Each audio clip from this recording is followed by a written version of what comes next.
साल था 1936। जगह थी नेपाल। वहीं एक नेपाली ईसाई परिवार में जन्मी एक लड़की। नाम था माला सिन्हा। बचपन का नाम अल्डा सिन्हा। बाद में यही लड़की बनी बॉलीवुड की इमोशन क्वीन।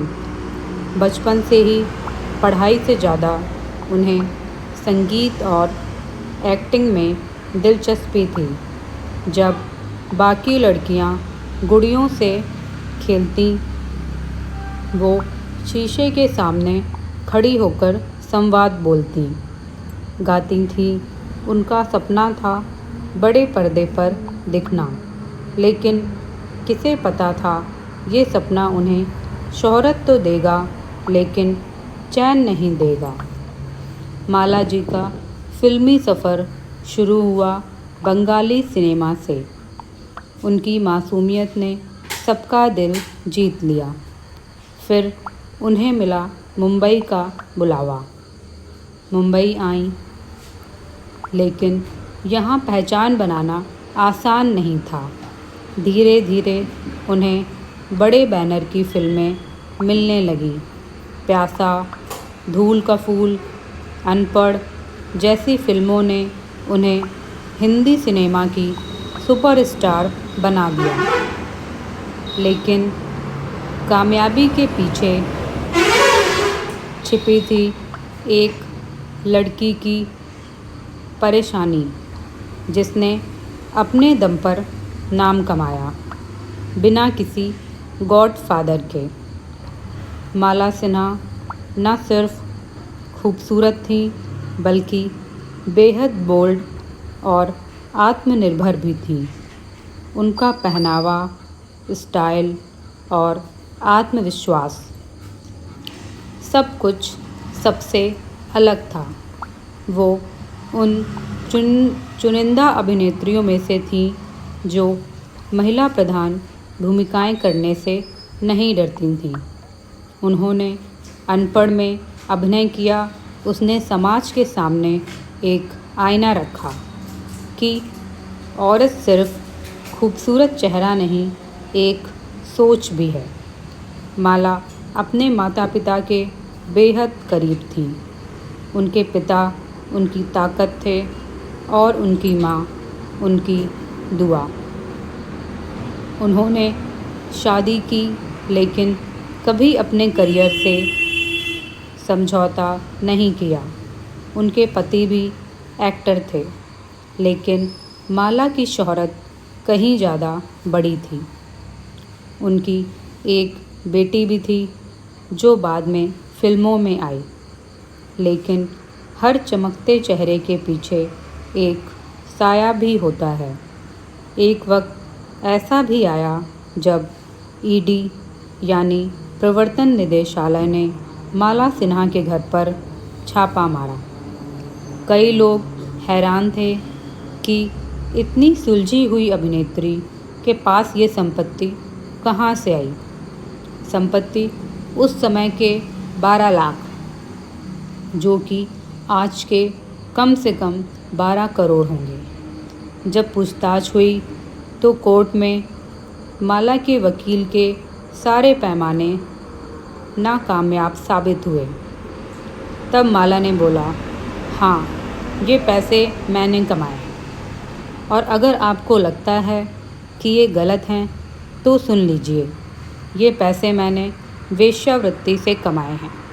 ये जवाब सुनकर अफसर भी चुप हो गए। माला का मतलब था फिल्म इंडस्ट्री में एक औरत को अपनी इज्जत बेचकर नहीं, मेहनत से पैसा कमाने पर भी ताने मिलते हैं। तो हाँ, यही वेश्यावृत्ति है। तो मैंने ये किया।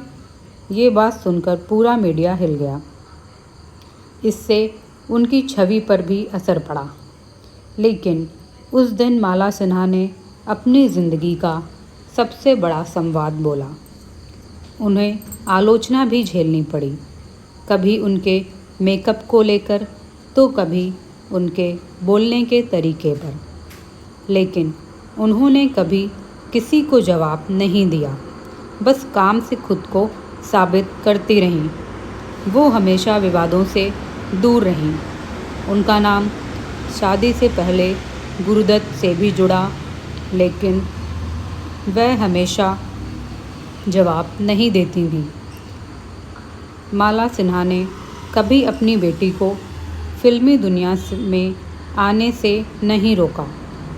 उन्होंने अपनी बेटी को वही स्पेस दी जो उन्हें मिला, लेकिन उनकी बेटी उतनी कामयाब नहीं हो पाई। फिर भी माला जी ने कभी हार नहीं मानी, माँ का फ़र्ज़ निभाया और अपनी बेटी को सफल बनाने के लिए प्रयास किए। बुढ़ापे में माला सिन्हा ने खुद को समाज से दूर कर लिया। वो कैमरे से दूर लेकिन यादों में करीब रहीं। उन्होंने कभी अपने पुराने दिनों का गिला नहीं किया, बल्कि कहा, मैंने जो चाहा वो पाया। बस कुछ रिश्ते पीछे रह गए। आज वो एक मिसाल हैं उस औरत की जो ना झुकी, ना टूटी, ना बिकी। कई लोग माला सिन्हा को भारतीय सिनेमा की पहली फेमिनिस्ट एक्ट्रेस मानते हैं। उन्होंने अनपढ़, गुमराह, हिमालय की गोद में जैसी फिल्मों में ऐसे किरदार निभाए जो महिलाओं की मजबूती को दिखाते हैं। वो सिर्फ एक हीरोइन नहीं, एक सोच थी जो आज भी ज़िंदा है। आज जब हम नई अभिनेत्रियों की तारीफ़ करते हैं, तो क्या हम माला सिन्हा जैसी कलाकार को याद रखते हैं? क्या हम उस अभिनेत्री को जानते हैं जिसने अपना सब कुछ दांव पर लगाया लेकिन कभी झुकी नहीं?